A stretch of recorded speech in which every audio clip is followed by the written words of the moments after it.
Good morning. हम क्या पढ़ रहे थे?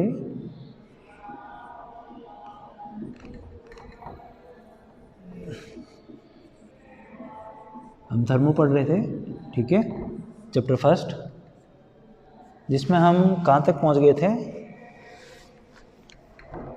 हम CP/CV के रिलेशन पता कर चुके थे कि CP क्या है, CV क्या है, ये पता करें। CP/CV कैसे निकाला, फिर CP/CV में रिलेशन निकाल ली थी, CP - CV बराबर NR होता है।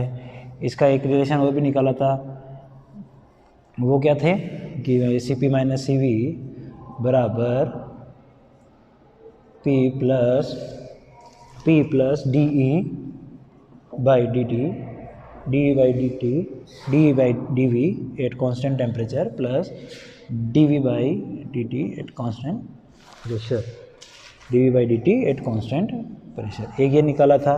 ऐसा ही एक और क्या निकाल लिया था, CP - CV। अब क्या था, P की जगह कौन आ गया था? V आ गया था। CP - CV V minus DH upon DP at constant temperature और DP by DV at constant at constant volume, at constant volume. क्या था? At constant volume. CP - CV बराबर 1 plus 2A upon RTV। CP - CV बराबर 1 plus 2A upon RTV। ऐसा भी था एक, ये हमने निकाल ली, कि CP/CV के रिलेशन हमने निकाल लिए थे। ऐसा कुछ है जिनसे हम CP/CV को प्रूफ कर सकते हैं। इससे हम CP/CV को हमने NR में मेयर रिलेशन में प्रूफ कर दिया था, ठीक है। CP हमेशा बड़ा होता है CV से, ये भी हमने कहा था जनरली। और कंडेंस सिस्टम के लिए CP बराबर CV हो जाता है, ठीक है। होमोजेनियस सिस्टम के लिए अल्फा स्क्वायर अपॉन BTV होता था, alpha square TV by beta होता था, ऐसा कुछ। ये सब हमने पढ़े। अब हम इसके आगे CP/CV के रिलेशन तो हमने निकाल लिए थे। अब हम आज पढ़ेंगे, सबसे पहले जूल्स लॉ देख लेते हैं। ये सिंपल सा है, जूल्स लॉ।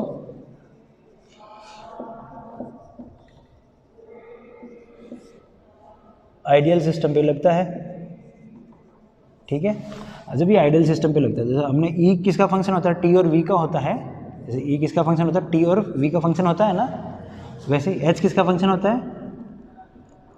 T व P का फंक्शन होता है। ये हमने पढ़े थे। इन्हीं से तो हमने CP और CV निकाले थे, ठीक है। हमने निकाले थे ना इस टाइम पे CP और CV, इन्हीं से तो निकाले। अब जूल्स लॉ क्या कहता है? आइडियली कोई भी सिस्टम हो, उसकी एनर्जी सिर्फ और सिर्फ किस पे डिपेंड करेगी? उसके टेम्परेचर पे। इसका मतलब आइडियली जब सिस्टम हो जाए, जूल्स लॉ क्या कहता है कि आइडियल सिस्टम होने पर एनर्जी जो भी होती है सिस्टम की, वो सिर्फ और सिर्फ उसके टेम्परेचर पर डिपेंड करती है। तो इधर भी उसकी एंथैल्पी भी किस पे डिपेंड करती है? टेम्परेचर पे डिपेंड करती है, ठीक है। ये चीज़ जूल्स लॉ में थी, ठीक है। ये जूल्स लॉ हो गया। हमें पढ़ना क्या एक्चुअल में? हमें अब पढ़ना है जूल थॉमसन इफेक्ट। क्या पढ़ना है? Joule Thomson effect. क्या पढ़ना है? जूल थॉमसन इफेक्ट पढ़ना है।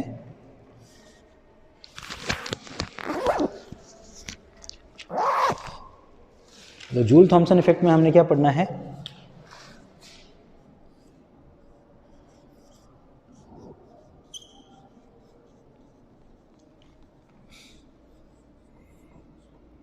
Joule Thomson effect. Joule Thomson जो थे, उन्होंने क्या कहा था? उन्होंने गैसों के शीतलन के बारे में बताया था। किसके? गैसों के शीतलन के बारे में, कि गैसें ठंडी होगी कैसे, उसके बारे में जूल थॉमसन बताते थे। इन्होंने कुछ प्रोसेस में अपने बताया था कि सबसे पहले रुद्धोष्म प्रक्रम में, ठीक है, रुद्धोष्म कंडीशन है, रुद्धोष्म प्रक्रम जो भी है, रुद्धोष्म अवस्था के अंदर, निर्वात भी बोल सकते हैं इसको हम, ठीक है, निर्वात में भी बोल सकते हैं।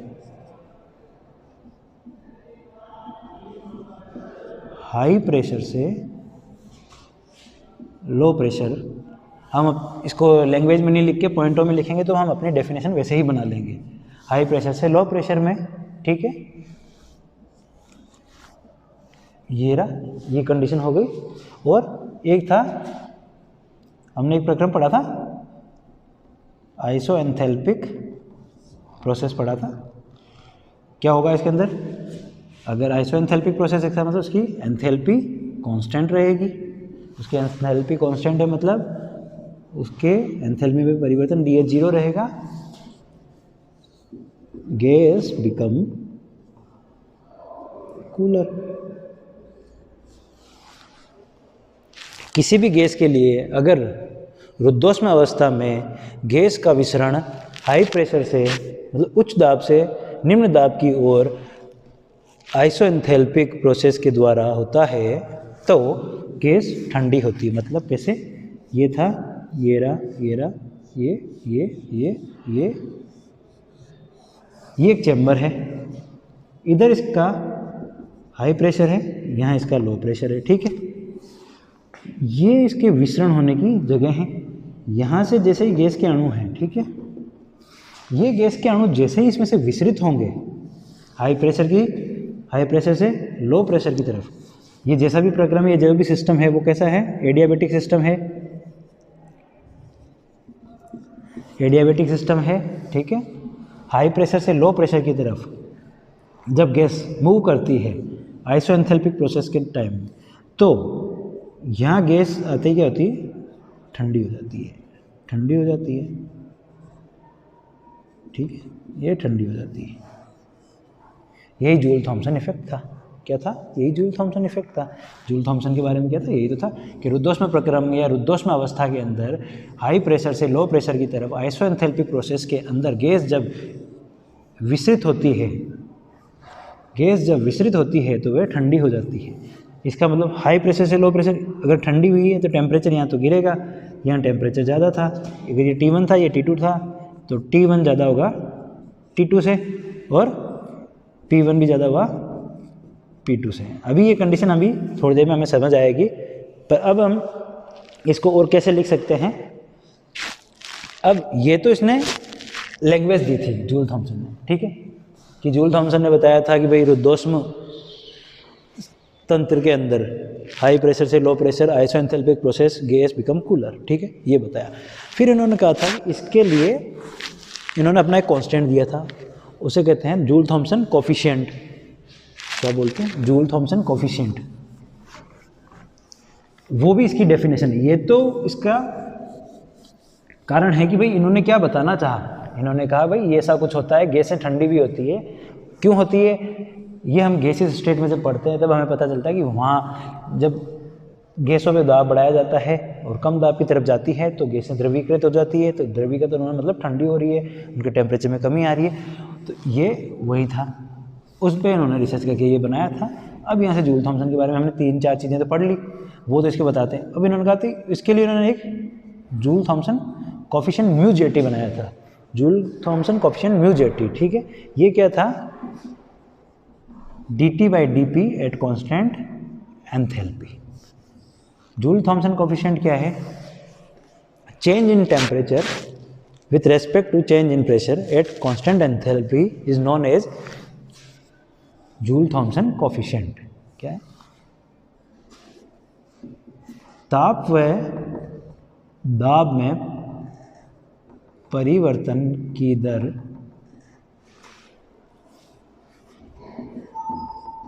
स्थिर एंथैल्पी पर ताप व दाब में परिवर्तन की दर ही क्या कहलाती है, जूल थॉमसन कोफिशिएंट कहलाती है, जूल थॉमसन इफेक्ट कहलाती है। आप लैंग्वेज में क्या दोगे, वो इसके पॉइंट्स थे, इसके फैक्ट्स थे। जूल थॉमसन ने जब ये कहा कि स्थिर एंथैल्पी पर ताप व दाब के परिवर्तन की दर को क्या कहते हैं, जूल थॉमसन इफेक्ट कहते हैं। और इस टाइम पे गैस ठंडी होती है। वो गैस ठंडी होती किन किन कारणों से, तो उसके लिए हमारे को वो सिस्टम कैसा चाहिए, एडियाबेटिक चाहिए, ठीक है, हाई प्रेशर से लो प्रेशर की तरफ जानी चाहिए गैस, ठीक है, और आइसोएंथैल्पिक होना चाहिए। और लास्ट क्या था, एक और बताओ, कि भाई ये हो गया, ये हो गया, ये हो गया, गैस क्या हो जाएगी, कूल हो जाएंगी, ठीक है। एडियाबेटिक, आइसोएंथैल्पिक, हाई प्रेशर से low pressure, gas become cool. वो क्या था, ये परिवर्तन था, ताप में परिवर्तन व दाब में परिवर्तन की दर स्थिर एंथैल्पी पर नोन एज म्यूजेटी, ठीक है। अब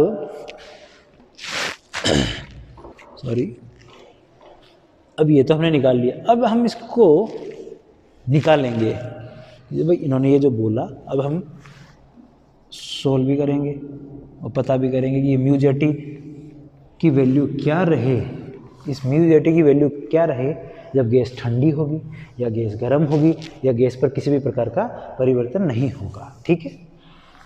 क्या बोल रहे हैं हम, अब हम पता करेंगे कि भाई अब जो भी इन्होंने तो अपना नियम दे दिया, अब ये नियम गैसों पर लागू कैसे होगा। लागू होना मतलब इसकी कुछ ना कुछ वैल्यू रहेगी, वो वैल्यू कैसी रहेगी जिससे गैस ठंडी हो, गैस गर्म हो या गैस पे कोई प्रभाव ना पड़े। तो उसके लिए हम देखते हैं H बराबर फंक्शन ऑफ किसका होता है, T और P का होता है, सही है। तो यहाँ से क्या लिखेंगे, DH बराबर DH upon DT, DH upon DT,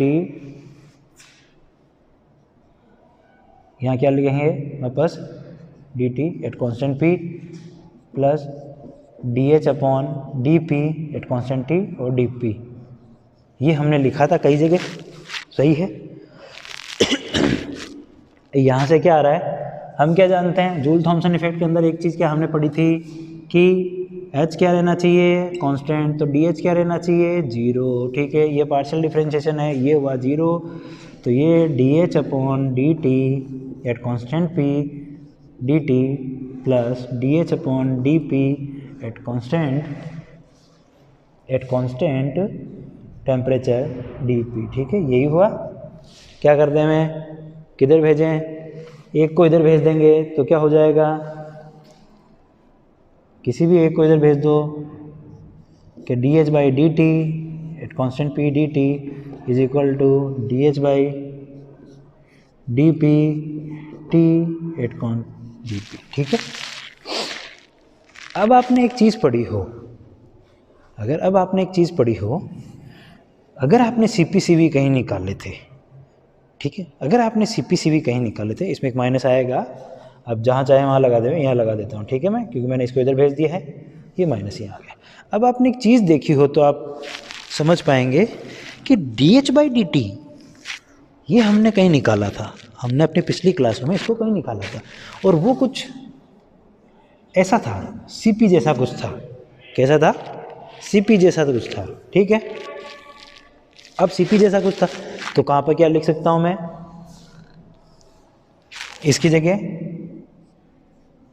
minus के CP DT बराबर DH upon DP constant T और DP, यही तो हुआ। लिख दिया हमने ये चीज़ कि इसकी जगह हम वो ला सकते हैं, क्योंकि ये हमने पिछली क्लास में ही तो पढ़ा था, जब CPCV निकालने का टाइम आया था तो H और T से तो निकाला था हमने, तो ये होता है, ये निकल गया CP। अब हमें क्या समझ आ रहा है कि भाई अब हम क्या करें, अब हम करते हैं, क्योंकि देखो हमें कुछ ऐसा चाहिए कि हमारा म्यूजेटी बने। अभी यहाँ तो कुछ म्यूजेटी जैसा कुछ बना ही नहीं है, हमने ये लिया, इसमें ये देखा, यहाँ CP आया, यहाँ रख दिया। पर अब देखो, अगर मैं ये DT यहाँ रखूँ, ये DP यहाँ लिया हूँ, ठीक है, ये CP उधर भेज दूँ माइनस के साथ में, तो 1 माइनस CP यहाँ हो गया। यहाँ DH by DP at T हो गया, कांस्टेंट एंथैल्पी चल रहा है, तो ऐसे लिख दिया इन्हें। अब कुछ आपको दिखा कि हाँ सर, अब हमारे को लगा कि DT बाई DP तो यहाँ लिखा है और इसका मतलब तो म्यूजेटी होता है, तो यहाँ से हमने क्या निकाल लिया, mu JT is equal to 1 minus CP DH upon DP at constant T। ये लो, एक वैल्यू निकाल ली। ये तो हमने यहाँ से निकाला था, ये तो हमने बताया कि जूल थॉमसन ने ऐसी कुछ चीज़ अपने फॉर्मूले से निकाल दी। पर अब इसे हमने कैसे प्रूफ किया है, हमने कहा कि एंथैल्पी का फंक्शन ये होता है, इसमें ये लिया, DH बाई DT को CP बताया और CP DT रखा, फिर हमने इसको इधर उधर गुना भाग किए, तो ये देखो इधर आ गया, और ये आखिर में ऐसा कुछ बन गया 1 minus CP by DH by DP, ठीक है। अब ये फॉर्मूला अभी यहीं ऊपर बना रहने देते हैं, ठीक है, कोई दिक्कत नहीं है। अब हमने एक नया फॉर्मूला और ईजाद किया है यहाँ से, वो क्या आया है, म्यू जे टी बराबर 1 माइनस सी पी, मैं इसको फाई जे टी लिख देता हूँ, ठीक है। फाई जे टी क्या है यहाँ पर, D H upon D P at constant temperature, ठीक है, ये है फाई जे टी। अब यहाँ से हमें पता करना है कि म्यू जे टी कैसा रहे, फाई जे टी कैसा रहे, तो गैस का नेचर कैसा रहेगा, ठंडी रहेगी, गर्म रहेगी, जो भी है। अगर मैं फाई जे टी पॉजिटिव लूँ, अगर मेरा फाई जे टी पॉजिटिव है, यहाँ देखते चलो, अगर मेरा फाई जे टी पॉजिटिव है तो इधर वाली वैल्यू, अगर मैं इधर ऐसे देखो, आपको अगर ऐसे बताऊँ, मैं इधर पॉजिटिव से गुणा करूँ, इधर भी पॉजिटिव से गुणा कर दूँ, मल्टीप्लाई कर दूँ, मैं इसकी वैल्यू पॉजिटिव लेना था, ये तो पॉजिटिव पहले ही था, पॉजिटिव इंटू पॉजिटिव, ये तो पॉजिटिव आएगा, जबकि पॉजिटिव इंटू नेगेटिव क्या आएगा, नेगेटिव आएगा। तो इसका मान क्या रहेगा उस वक्त, जब ये पॉजिटिव है तो ये क्या रहेगा, नेगेटिव रहा ना। ये सिर्फ हमारे याद करने का तरीका है। असल में ऐसा लिया जाता है कि भाई अगर फाई जे टी की वैल्यू हम पॉजिटिव लेते हैं और फाई जे टी की वैल्यू हम नेगेटिव लेते हैं और म्यू जे टी की वैल्यू हम पॉजिटिव लेते हैं, तो गैस कैसा बिहेव करती है, तब गैस कूलिंग इफेक्ट शो करती है, ठीक है। कूलिंग इफेक्ट शो करने का मतलब, अब हमने वो अभी ऐसा कुछ बना के देखा था, तब हमने देखा कि हाई प्रेशर से लो प्रेशर, मतलब जो जहाँ से गैस आ रही है वो प्रेशर P1 है, वो हमेशा ज़्यादा होता है P2 से, ये तो हमेशा सत्य रहेगा। और यहाँ पर गैस जब ठंडी हो रही थी तो T1 ज़्यादा था या T2 ज़्यादा था, इधर टेम्परेचर ज़्यादा था या इधर ज़्यादा, तो इधर ठंडी इधर हो रही थी तो टेम्परेचर इधर गिरा था, तो T1 ज़्यादा होगा T2 से। ये हमने इससे एक चीज़ निकाल दी। अगर अब मैं इसको नेगेटिव ले लूँ, ठीक है, अब मैंने अगर इसका नेगेटिव लिया तो इसका नेगेटिव ऐसे समझ लेते हैं, अगर इसको नेगेटिव से मल्टीप्लाई करें और इसको भी नेगेटिव से करें तो नेगेटिव पॉजिटिव क्या होगा, नेगेटिव, नेगेटिव नेगेटिव क्या होगा, पॉजिटिव। तो अब इसका मान क्या आया है, यहाँ क्या आया है, पॉजिटिव वैल्यू आई है, यहाँ नेगेटिव आई है। गैस कैसी होगी, हॉटर, गरम। गरम गरम कब हो सकती है, ये तो वही कंडीशन रहेगी, बस T2 T1 से ज़्यादा हो जाएगा। मतलब गैस पास भी हुई है पर गर्म हो गई, गर्म हो गई मतलब यहाँ से यहाँ निकली, इधर प्रेशर ज़्यादा था, इधर हाई प्रेशर ही था, इधर लो ही था, पर जैसे इधर निकली तो वो गैस ठंडी होने के बजाय गर्म हुई है, गर्म हुई तो T2 ज़्यादा होगा T1 से, बस ये भी निकाल दिया, ये भी निकाल दिया। अब अगर म्यू जे टी 0 हो जाए तो 0 कब हो सकता है, मैं इसको 0 से मल्टीप्लाई कर दूं तो मैं इसको भी 0 से मल्टीप्लाई करूंगा, ठीक है। इसको 0 से मल्टीप्लाई करने पर ये 0, तो इसमें भी एक तरह से 0 ही रहा, ये 0 रहा, तो no heating no cooling, no heating no cooling.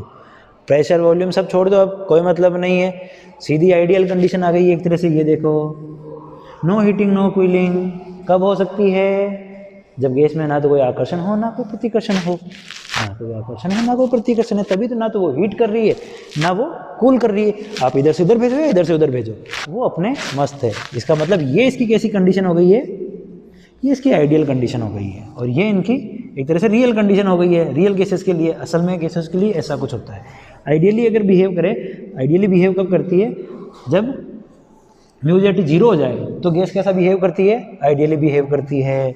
अगर म्यू जे टी नेगेटिव हो जाए तो गैस कैसा बिहेव करती है, हीट अप करती है, गैस गर्म बिहेव करती है।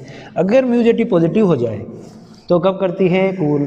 तो जो जूल थॉमसन नियम था उसमें गैस ठंडी कब होगी, जब म्यू जे टी का मान पॉजिटिव होगा तब गैस ठंडी होगी, ठीक है। ये तो हमने इसके लिए पढ़ लिया, और ये पूरा ऐसे देखा जाए तो ये आइडियली बिहेव कर रहा था जब की बात थी। पर अब एक चीज़ देखो कि भाई आइडियल गैसेस तो होती ही नहीं है,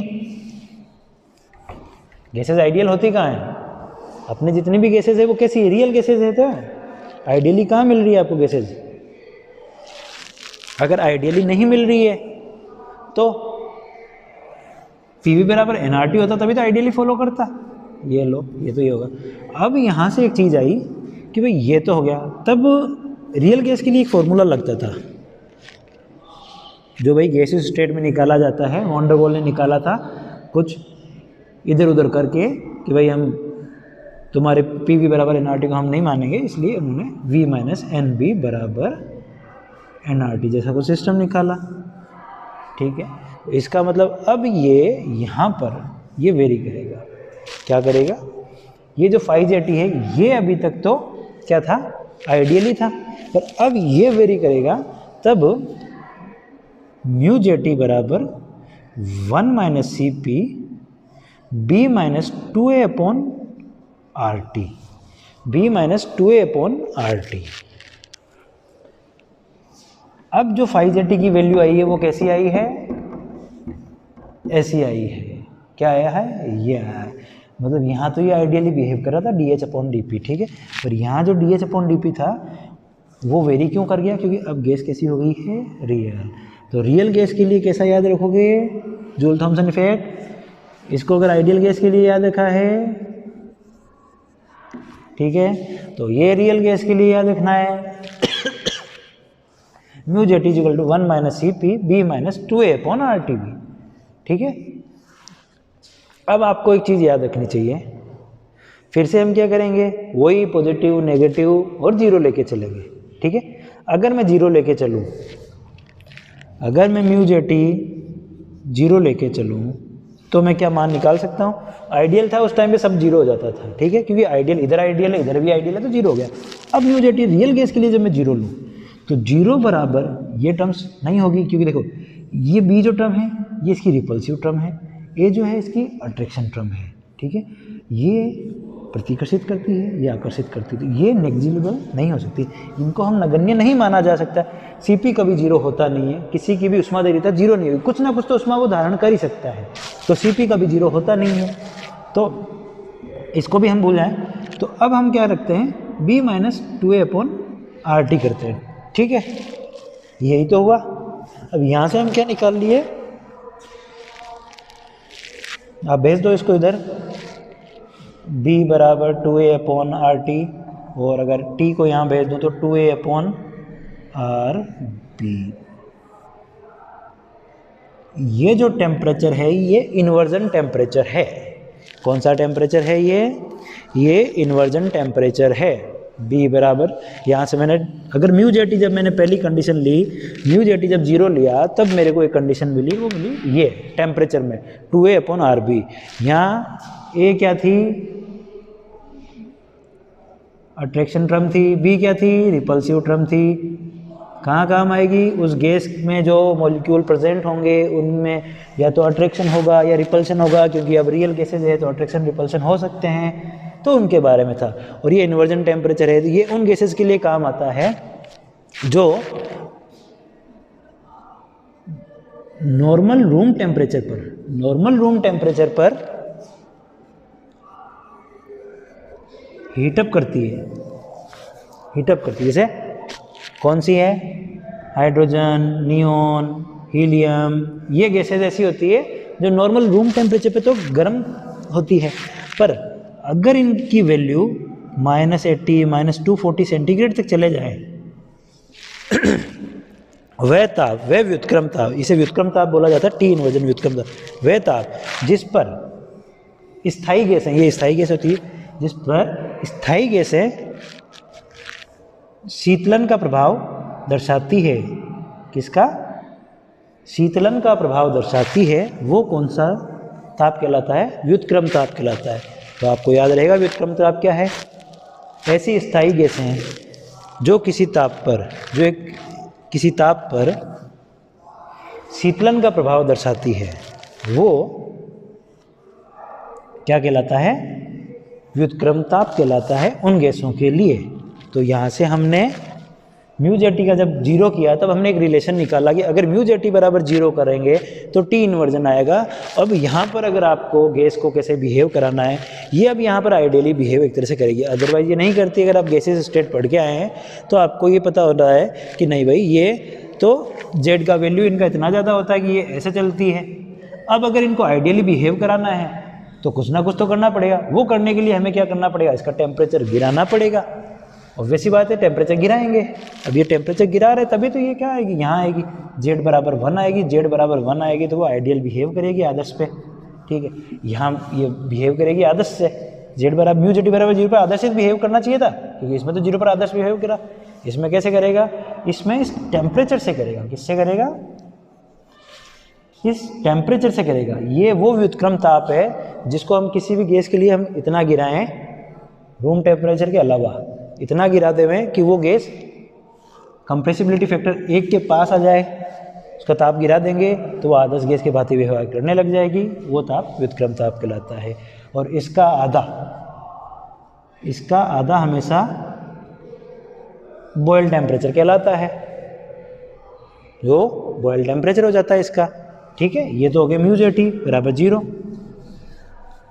अब भाई अब आया कि भाई उसमें भी ऐसा पढ़ा तो इसमें भी ऐसा पढ़ना तो पड़ेगा ना। अब अपने को क्या पढ़ना पड़ेगा कि भाई आपने सर इसमें तो पॉजिटिव नेगेटिव पढ़ा, इसमें भी पॉजिटिव नेगेटिव पढ़ो। अब अगर इसकी वैल्यू पॉजिटिव होए तो क्या आएगा, देखो सीपी को हम छोड़ सकते हैं कि उष्माधारिता है, इसको हम एक बार का छोड़ देते हैं, ये 0 कभी होगी नहीं, ये फिक्स हो जाती है। अगर म्यू जेटी पॉजिटिव हो जाए, ये पॉजिटिव है, तो b माइनस 2a/RT ऐसा कुछ है। अब जब इनइक्वलिटी का साइन आ जाए, जब ये आ जाए बड़ा बराबर ऐसे कुछ आ जाए, तब बराबर में तो क्या होता है, इधर था ba माइनस 2a/RT, इधर भेज दिया तो b इधर रह गया 2a इधर रह गया, ऐसा कुछ था बराबर में तो। पर अब यहाँ क्या करना, अब यहाँ पे भी अपने को सोल्व तो करना पड़ेगा। तो अब इसको कैसे भेजें भाई, 1 से बड़ा मान लो, ये पॉजिटिव मान ले तो वो अपना इनसे बड़ा। तो अब अगर मैं इसको जब इधर भेजता हूँ तो हमेशा इनइक्वलिटी का साइन बदल जाता है, 2a/RT हो जाता है, ठीक है।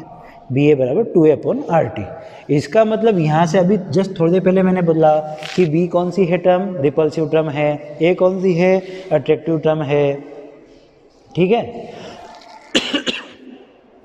ठीक है, कौन सी टर्म है, a अट्रैक्टिव टर्म है, b रिपल्सिव टर्म है।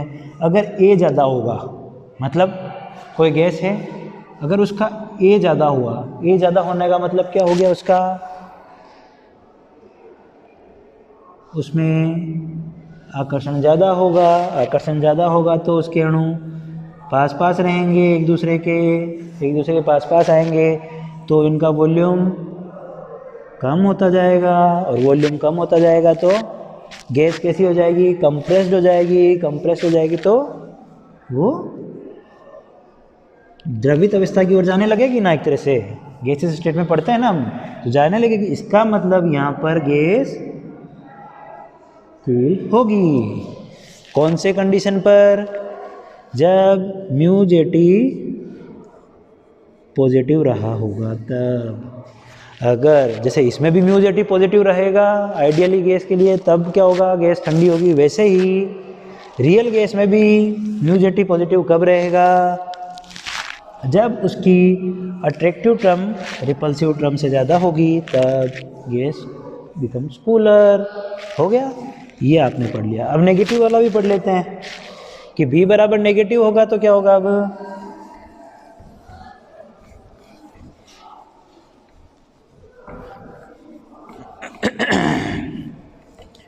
सॉरी, b बराबर नेगेटिव होगा तो क्या होगा,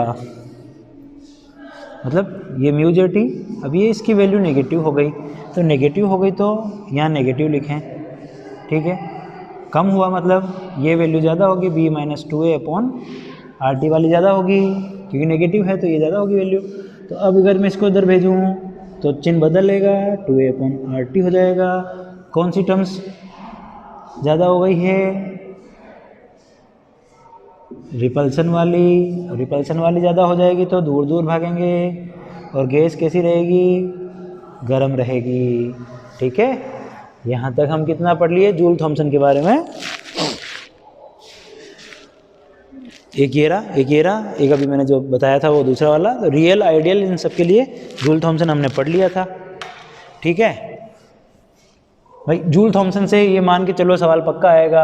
अब जूल थॉमसन आपको बोल देगा सर हमें तो याद नहीं रह रहा है। अब देखो जूल थॉमसन को याद क्या करना है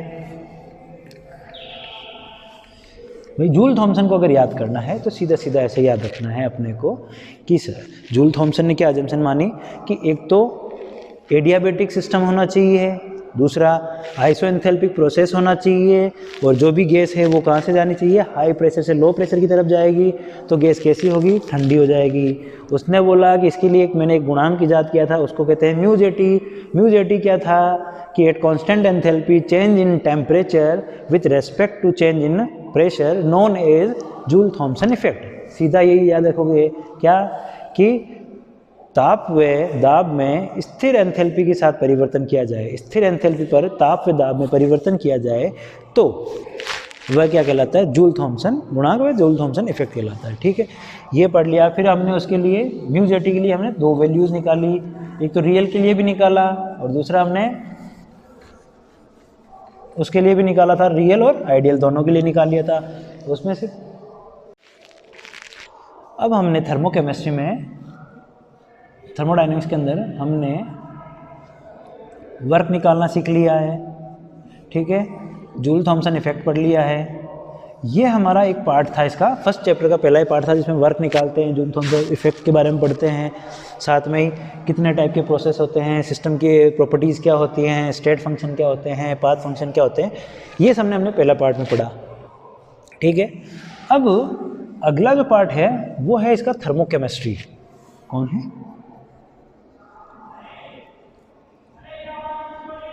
थर्मोकेमिस्ट्री। थर्मोकेमिस्ट्री हम पढ़ेंगे जिसमें क्या क्या था। थर्मोकेमिस्ट्री में आप जानते ही हो कि थर्मोकेमिस्ट्री में हम क्या होता है, रासायनिक अभिक्रिया में ऊष्मा का परिवर्तन देखेंगे कि भाई कोई भी रासायनिक अभिक्रिया है उसमें जब वो रासायनिक अभिक्रिया हो रही होगी तो उसमें ऊष्मा का कितना परिवर्तन होगा, या परिवर्तन की दर को ही देखेंगे। तो वो यहाँ हमें सिर्फ अब क्या करना है, ऊष्मा का कैलकुलेशन करना है। किसका? ऊष्मा का, Q या H, एंथैल्पी, इनका कैलकुलेशन यहाँ पर हमें करना है। ठीक है, उसमें अब संभवन की ऊष्मा होती है, मतलब फॉर्मेशन होता है, कंबशन होता है, न्यूट्रलाइजेशन होता है, बॉन्ड एनर्जी होती है, रेजोनेंस एनर्जी होती है, ऐसा करके हमें सब पढ़ने हैं। ट्रांजिशन से एनर्जी होती है, जितने भी हैं उन सब में क्या होगा कि एक रिएक्शन होगी, वो उस रिएक्शन से दूसरे प्रोडक्ट जब बनाएगी तो उस प्रोडक्ट के ड्यूरिंग उसने कितनी एनर्जी कंज्यूम की है या कितनी एनर्जी रिलीज़ की है, उसी के बारे में हम अब इसके अंदर पढ़ेंगे। इसके पहले हम थोड़ा बहुत एंथैल्पी के बारे में जान लेंगे।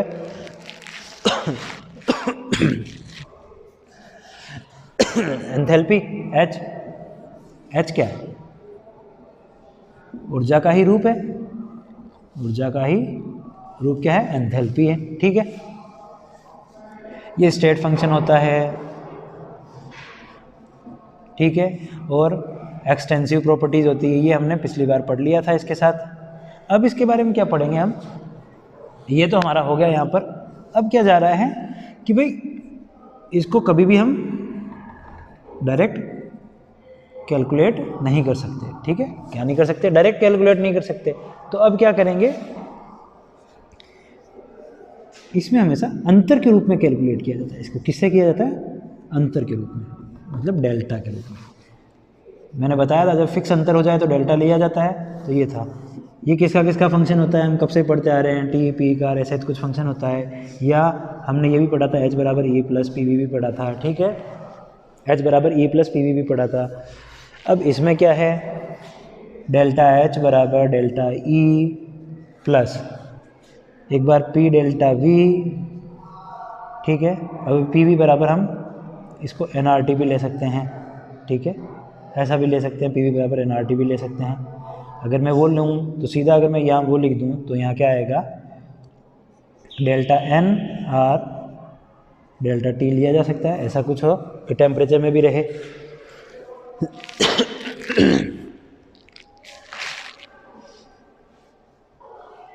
ठीक है, ऐसा कुछ है, ये हो सकता है। डेल्टा आर तो वैसे ही कांस्टेंट रहता, तो अगर डेल्टा आर लेता तो वो 0 हो जाता है डेल्टा।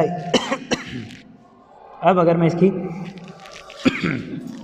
आइसोथर्मल कंडीशन ले लूँ, कौन सी कंडीशन ले लूँ? आइसोथर्मल कंडीशन जब ले लूँ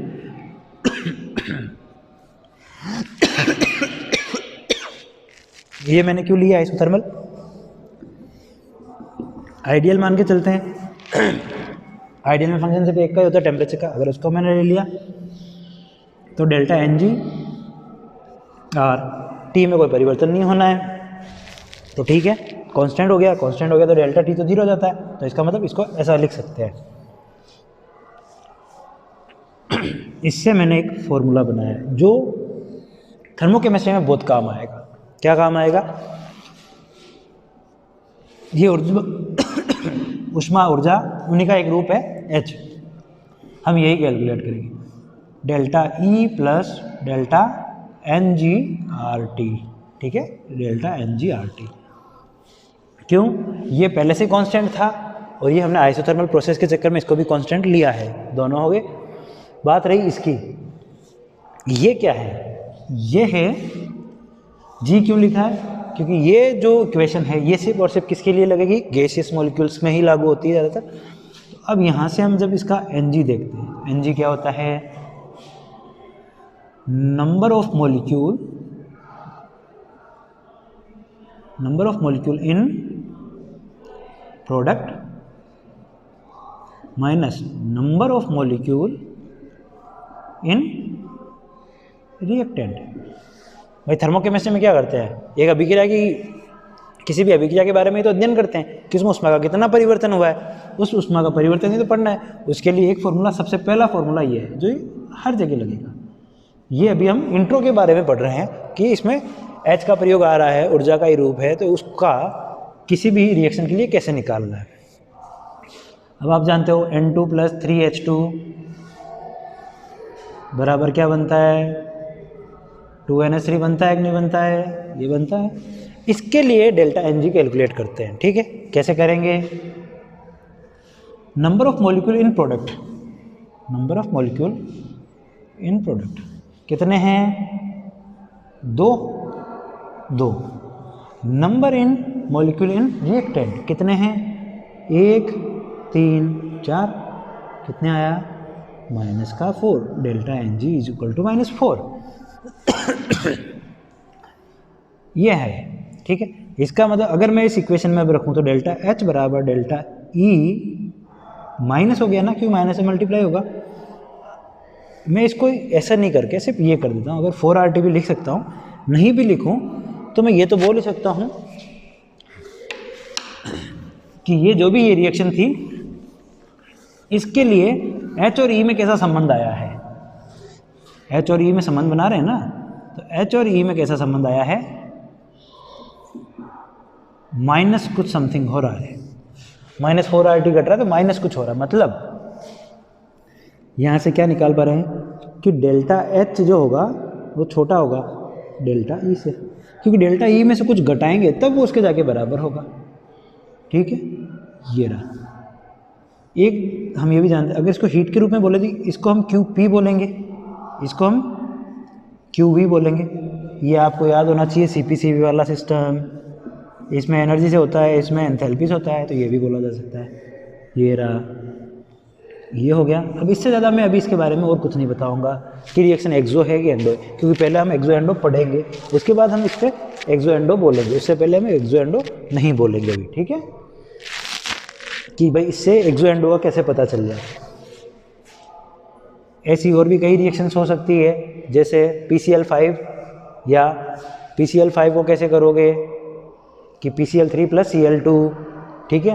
तो अब अगर मैं इधर PCl5 कर दूं और इधर PCl3 प्लस Cl2 कर दूं तो इधर कितने हो गए? 2, इधर कितने हो गए? 1। कितना आया? 1। इसका मतलब डेल्टा H बराबर डेल्टा E प्लस तो जुड़ रहा है, इसका मतलब डेल्टा E छोटा होगा डेल्टा H से। आया कुछ? ऐसे ही जीरो वाला भी हो जाता है, ठीक है। ये चीज़ काम आ रही है यहाँ पर, ऐसे हमने इसको निकालना सीख लिया। अब इसके बाद कौन आएगा? कि भाई ये तो हमने H निकाल लिया। अब हमें पढ़ना क्या है? हम कह रहे हैं थर्मोकेमिस्ट्री क्या है? रासायनिक अभिक्रिया का अध्ययन है, उसमें ऊर्जा का परिवर्तन का ही तो अध्ययन करते हैं। किसका अध्ययन करते हैं? किसी भी अभिक्रिया के लिए ऊर्जा में परिवर्तन का अंतर। क्या? किसी भी अभिक्रिया के लिए ऊर्जा में परिवर्तन का अंतर ही क्या है? थर्मोकेमिस्ट्री है। ठीक है, इससे पहले अब ये जब आया तो अब हमें ये भी समझना पड़ेगा, अब अभिक्रियाएं कितने प्रकार की होती है? ऐसे जनरली देखें तो या तो ऊर्जा के रूप में देखें तो या तो होती है ऊष्माक्षेपी। अब यहाँ से कंफ्यूज मत होना, कभी ऊर्जा कभी ऊष्मा। भाई ऊष्मा किसका रूप है? ऊर्जा का ही तो एक रूप है, और एक ऊष्मा शोषी। ठीक है, एक्सोथर्मिक और एंडोथर्मिक। ठीक है, कैसे समझे? एक्सोथर्मिक का मतलब ऊष्माक्षेपी, जो हमें ऐसी कोई रिएक्शन, जैसे कोई ये रिएक्शन है ए से बी जब होगी तो ये हमें एनर्जी या हीट क्या करेगी? देगी। हमसे लेगी नहीं, हमें देगी। वहीं एंडो क्या होगी? एनर्जी लेगी। ये तो एनर्जी ले रही है, ये एनर्जी दे रही है। ठीक है, ये हो गया। इसका मतलब रिएक्टेंट कहाँ होगा? यहाँ पर। प्रोडक्ट कहाँ पर होगा? यहाँ पर। अगर एनर्जी लेवल की बात करें ऊपर से नीचे जाने पर, तो इसकी एनर्जी ज़्यादा होगी। अगर इसको प्रोडक्ट बनाना है तो इसको अपनी एनर्जी रिलीज करनी पड़ेगी, तब ये जाके प्रोडक्ट बने। वहीं अगर रिएक्टेंट यहाँ है, प्रोडक्ट यहाँ रहेगा, इसको कुछ एनर्जी गिवन करें तब ये जाके यहाँ प्रोडक्ट बनाए। ये रिलीज करे तब प्रोडक्ट बनेगा, इसको कुछ देंगे तब प्रोडक्ट बनाएगा। ये हो गया। ये इसको डिनोट कैसे करते हैं हम? रिलीज कर रहा है तो डेल्टा H इसका जो होगा वो नेगेटिव। इसमें से कुछ जा रहा है, ऐड थोड़ी हो रहा है, इसमें से कुछ निकल रहा है, तभी तो प्रोडक्ट बन रहा है। मतलब रिएक्टेंट को अपनी ऊर्जा निकालनी पड़ रही है, तो इसमें तो इसके लिए तो खुद के लिए तो कमी हो रही है। और इसमें ऐसा क्या हो जाएगा?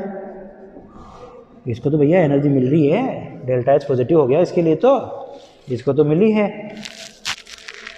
तो अब इसको लिखेंगे कैसे? यहाँ तक देख लिया, ये समझ लिया कि भाई अभिक्रिया जो होगी ऊष्माक्षेपी और ऊष्माशोषी दो टाइप की हो सकती है, या तो लेगी या देगी। अब वो लेगी देगी कैसे है सिस्टम, वो भी देख लेते हैं अपन। एक सिंपल सा पहले ऐसे एग्जाम्पल ले लेते हैं, फिर देखेंगे। ये हमें लिखना आना चाहिए, हमें ये पता रहेगी कैसे लिखना होता है। जैसे ये A है प्लस B है, C प्लस D बनाएगा, A प्लस B मिलकर C प्लस D बनाएगा, तो ऊष्माक्षेपी बोला है। ऊष्माक्षेपी बोला है मतलब इसमें से x किलो जूल एनर्जी निकलनी चाहिए। ठीक है, क्या x किलो जूल एनर्जी निकलती है तब ये बनता है। वहीं A प्लस B है, या फिर हम ऐसा बोलते हैं C प्लस D है, इसको x किलो जूल एनर्जी देने पर ये वापस क्या बना रहा है? A प्लस B बना रहा है। ठीक है, चिन्ह को देख लेना कि ये कोई है ऊष्माक्षेपी के लिए या एक्सोथर्मिक के लिए, ये A प्लस B है, इसमें से कुछ एनर्जी निकली तब जाके C प्लस D बना। वहीं C प्लस D को कुछ एनर्जी दी तब जाके A प्लस B बना। ठीक है, ऐसा है। और कैसे लिख सकते हैं इसको? और लिखने का तरीका, भाई ये अगर इधर लिखा, अगर मैं इधर भेज दूं तो वैसा ही कुछ दिखेगा। Before the reaction, after the reaction, लिखने के तरीके देख रहे हैं अपन। एक तरीका ऐसे लिखा जाता है, अगर आपको कहीं सवाल मिल जाए और ऐसा लिखा है तो आप समझ जाइए ये कौन सी रिएक्शन है, ये एक्सोथर्मिक रिएक्शन है। अगर ऐसा कुछ लिखा है तो आप समझ जाइए वो कैसी रिएक्शन है, एंडोथर्मिक रिएक्शन है। ऐसा नहीं लिख के ऐसा लिख दे, A plus B C plus D और प्लस एक्स किलो जूल, ठीक है, ऐसा भी लिख सकता है। इसका मतलब भी सही है, A plus B C plus D जब बनता है जब इतनी एनर्जी प्रोडक्ट को मिलती है या इतनी ये रिलीज करता है तब वो प्रोडक्ट जाके बनता है। ये हो गया। एक और तरीके से भी लिखा जा सकता है कि A plus B C plus D comma delta H minus x kilo joule, ये भी तरीका होता है इसका एक लिखने का। कितने तरीके से लिखी जा सकती है? 3 तरीके से। ये याद रखना जरूरी नहीं है उष्मा शेपी उष्मा शोषी क्या है। उष्मा शेपी उष्मा शोषी सबको याद है कि जहाँ एनर्जी का रिलीज हो या एनर्जी गिवन हो या ली जाए तब की बात है। अब इसको भी ऐसे कैसे लिखा जा सकता है कि C plus d a plus b minus x kilo joule, ये भी हो गया ना, उधर भेज दिया मैंने। तो इतनी एनर्जी इसने सराउंडिंग से या जो भी इसको जहाँ ये था जो भी इसका सराउंडिंग था उसने इसको दी है, ठीक है। इसको और कैसे लिख सकते हैं? C plus d a plus b comma delta H, क्या होगा? जो भी वैल्यू होगी पॉजिटिव एक्स किलो जूल होगी, ठीक है। ये चीज़ आ गई समझ में, ये चीज़ ज़रूरी है। अगर कोमा लगा हुआ है तो उष्मा शेषी में वैसे भी क्या होता है, डेल्टा एच नेगेटिव होता है, तो वो रहा। कोमा लगा हुआ तो डेल्टा एच पॉजिटिव होता है, ये रहा। पर ये दूसरे तरीके ये भी रहे, ठीक है। ये तो हमने इसको पढ़ लिया। अब ये N2 प्लस O2 बना के 2NO बनाता है नाइट्रिक ओक्साइड, तो उसमें आपको 43 किलो कैलोरी देनी पड़ती है उसको, जबकि N2 प्लस 3H2 होता है उसमें आपको 24 या 22 किलो कैलोरी मिलती है। तो ये भी इनके एग्जाम्पल हैं। अगर कोई पूछ ले इनके एग्जाम्पल तो उष्मा शेपी के लिए N2 plus 3H2 N2 plus 3H2 कितनी एनर्जी रिलीज करेगा? 22.4 कुछ। और उष्मा शोषी के लिए N2 प्लस O2 ये 43 किलो जूल के बराबर कुछ एनर्जी लेके बनाएगा, ठीक है। आप उनको लिख सकते हो। इसके लिए N2 प्लस 3H2 वाला एग्जाम्पल लिख लेना, इसके लिए N2 प्लस O2 वाला लिख लेना, ठीक है। इन दोनों के लिए आप लिख सकते हो। ये हो गया यहाँ तक। अब थर्मोकेमिस्ट्री में जब हमने ये भी पढ़ लिया कि देखो भाई ऊर्जा का परिवर्तन है, ऊर्जा को हम किस रूप में कैलकुलेट करेंगे, तो डेल्टा एच के रूप में कैलकुलेट करेंगे। डेल्टा एच कभी भी सीधी कैलकुलेट नहीं होती है, तो उसके अंतर के रूप में करते हैं, ठीक है। उसके अलावा कितने टाइप की अभिक्रियाएं होती है? उष्मा शेपी और उष्मा शोषी। ऊर्जा के रूप में 2 टाइप की तो ही है, या तो लेगी या देगी, उनका भी पढ़ लिया। अब पढ़ेंगे हीट ऑफ रिएक्शन। क्या पढ़ेंगे? Heat of reaction. भाई ये तो आपने अभी तक इनके बारे में पढ़ा। अब हीट ऑफ रिएक्शन क्या है और हीट ऑफ रिएक्शन कितने टाइप की होती है वो बाद में बात पढ़ेंगे। पहले पढ़ेंगे हीट ऑफ रिएक्शन क्या है? अभिक्रिया की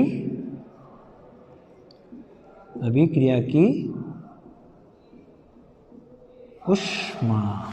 क्या पढ़ेंगे? अभिक्रिया की ऊष्मा। ये क्या चीज़ होती है?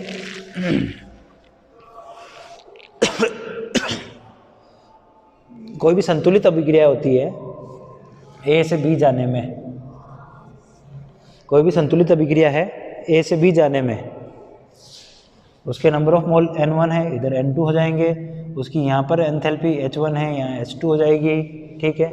तो कैसे लिखा जाएगा? डेल्टा H बराबर H2 माइनस H1, ठीक है। ये इसको लिखने का तरीका है। किसी भी अभिक्रिया की ऊष्मा इस तरीके से डिनोट की जाएगी। पर अभिक्रिया कैसी होनी चाहिए? संतुलित होनी चाहिए। कैसी होनी चाहिए? संतुलित होनी चाहिए, तब ऐसा लिखा जा सकता है।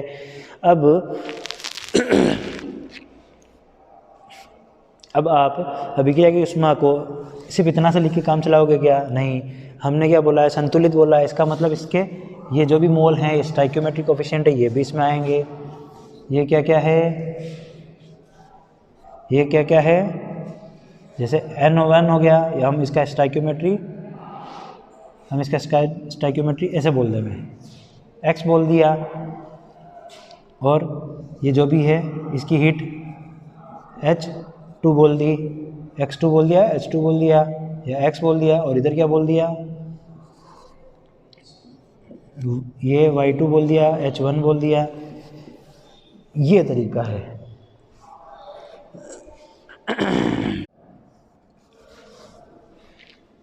उष्मा रसायन के लिए हमने क्या पढ़ा, हीट ऑफ रिएक्शन के लिए हम कैसे निकालेंगे, summation of x H2 summation of Y2 Y1 H1, ठीक है।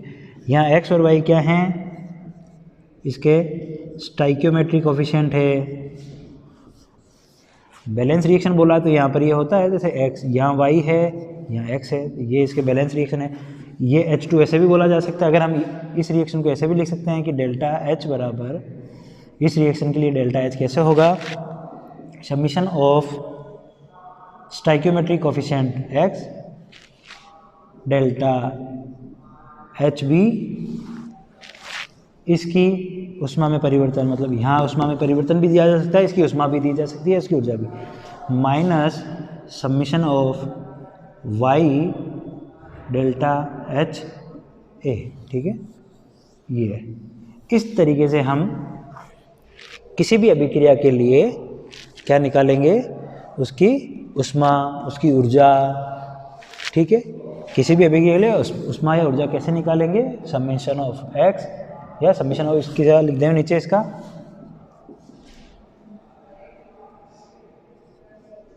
सम ऑफ, लिख के product stoichiometry coefficient into heat of product, heat of product same, minus क्या होगा, सम ऑफ ये करके रिएक्टेंट का stoichiometry coefficient into heat of reactant, ठीक है। ऐसा कुछ है, ये हम यहाँ से निकालेंगे। अब ये सब हीट ऑफ रिएक्शन तो हमने लिया, अब ये पढ़ना किस किस के लिए है, तो अब हम इसमें सबसे जो पहले पढ़ते हैं वो किसके बारे में पढ़ेंगे, हीट ऑफ फॉर्मेशन पढ़ेंगे, ठीक है।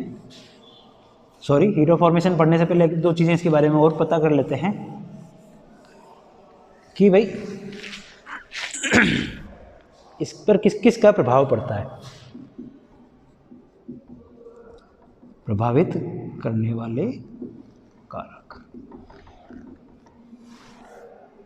फर्स्ट है इसमें क्रियाकारक व उत्पाद की भौतिक अवस्था, क्या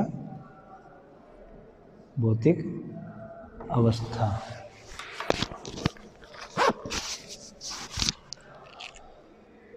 क्रियाकारक ये भौतिक की, एक मिनट, भौतिक अवस्था, ठीक है। कैसे, जैसे हम जानते हैं कि आप H2 प्लस O2, ठीक है, इसको आप करोगे H2 प्लस हाफ O2 बराबर क्या होता है, H2O होता है, गैस गैस, ठीक है। तो गैसियस में भी बनता है, वहीं H2 gas plus half O2 gas, ये H2O लिक्विड भी बनाता है। तो इन दोनों में, ये इन दोनों की भौतिक अवस्था में परिवर्तन आ गया, यहाँ लिक्विड में बना है, यहाँ गैस में बना है, तो इनकी डेल्टा H में भी परिवर्तन आ जाएगा। ये अगर जैसे -58 करीब होगा तो ये -68 करीब किलो जूल करीब चला जाएगा, ठीक है। तो पहला कारण क्या है, क्रियाकार के उत्पाद और क्रियाकार के उत्पाद की भौतिक अवस्था में परिवर्तन हो जाए तो उनकी एंथैल्पी के अंतर, मतलब उसकी उष्मा में भी अंतर आ जाता है। अगला ऐसे ताप की वजह से भी होता है। तीसरा सांद्रता की वजह से भी होता है। अगर इसके रिएक्टेंट और प्रोडक्ट की कंसंट्रेशन भी, अगर रिएक्टेंट की कंसंट्रेशन चेंज हो जाए तो भी डेल्टा एच में डिफरेंस आ ही जाता है, ठीक है। ये चीज़ें भी हमें याद रखनी है कि इसको प्रभावित करने वाले कारक में कौन है, क्रियाकार के उत्पाद में भौतिक अवस्थाएं, ताप, दाब और सांद्रता, इनसे भी अभिक्रिया की उष्मा को जो कैलकुलेट करते हैं डेल्टा एच, उसमें परिवर्तन आया जा सकता है, ठीक है। अब इसके बाद में हम सबसे पहला, नहीं ये तो ये हुआ हीट ऑफ रिएक्शन हुआ, अभिक्रिया की उष्मा हुई। पर अब इसे अभिक्रिया की ऊष्मा के प्रकार कौन कौन से हैं? तो भाई इसमें सबसे पहले जो पढ़ना है वो कौन सा है? संभवन की ऊष्मा। कौन सी? संभवन की ऊष्मा, हीट ऑफ फॉर्मेशन। ठीक है, क्या पढ़ना है? हीट ऑफ फॉर्मेशन पढ़ना है। हीट ऑफ फॉर्मेशन का क्या है?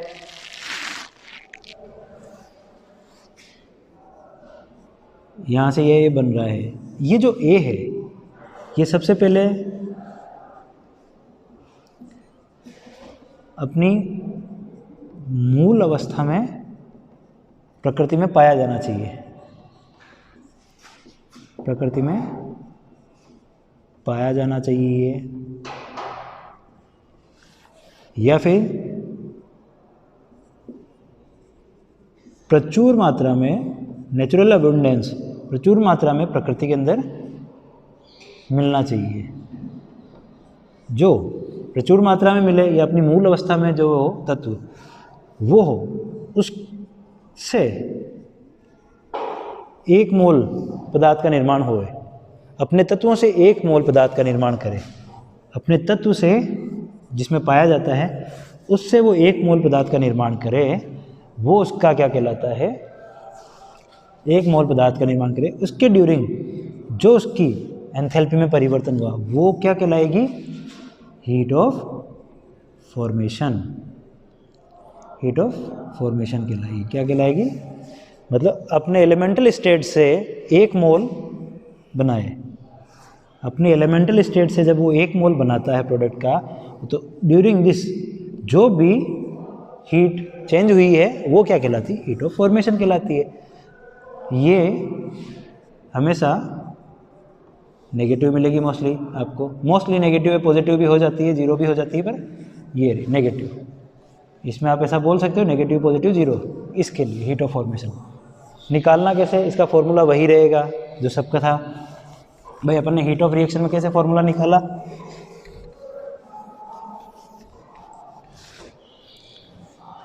अब हीट ऑफ फॉर्मेशन यहाँ F लिख दिया, यहाँ समीशन ऑफ इसका स्टाइकियोमेट्रिक कोफिशिएंट, अब मैं अगर n लिख दूँ, n b delta H B minus summation of n a delta H of a,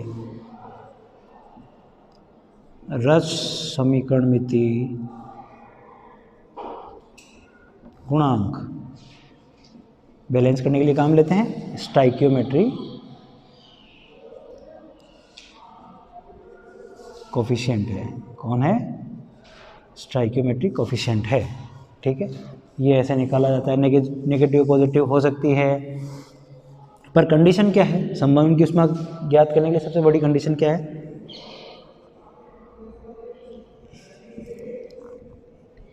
अपने तत्व से ही 1 मोल पदार्थ निर्माण करने में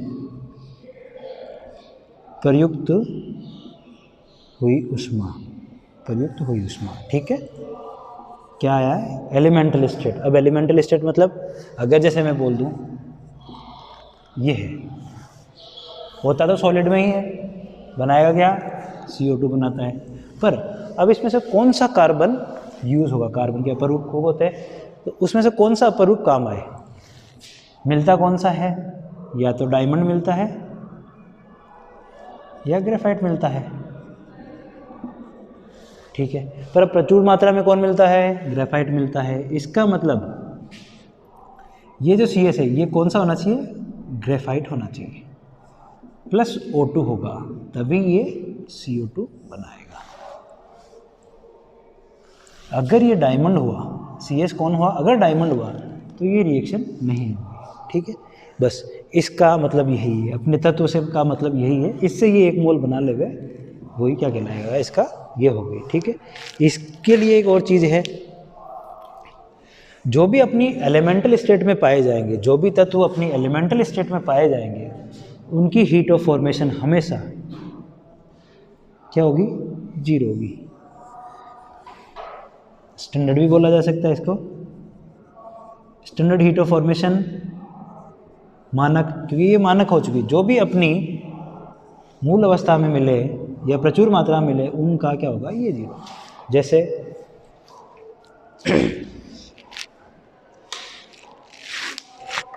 आपको ग्रेफाइट मिल गया, फॉस्फोरस मिल गया, ब्लैक वाइट दोनों, या फिर अपने ये मोनोक्लिनिक हो गए, रोम्बिक हो गए, ऐसा कुछ है। जैसे FCl Bri जितनी भी गैसें हैं, FCl Bri ये जितनी भी गैसें हैं, इन सब के लिए आपको डेल्टा H हमेशा जीरो ही मिलेगा।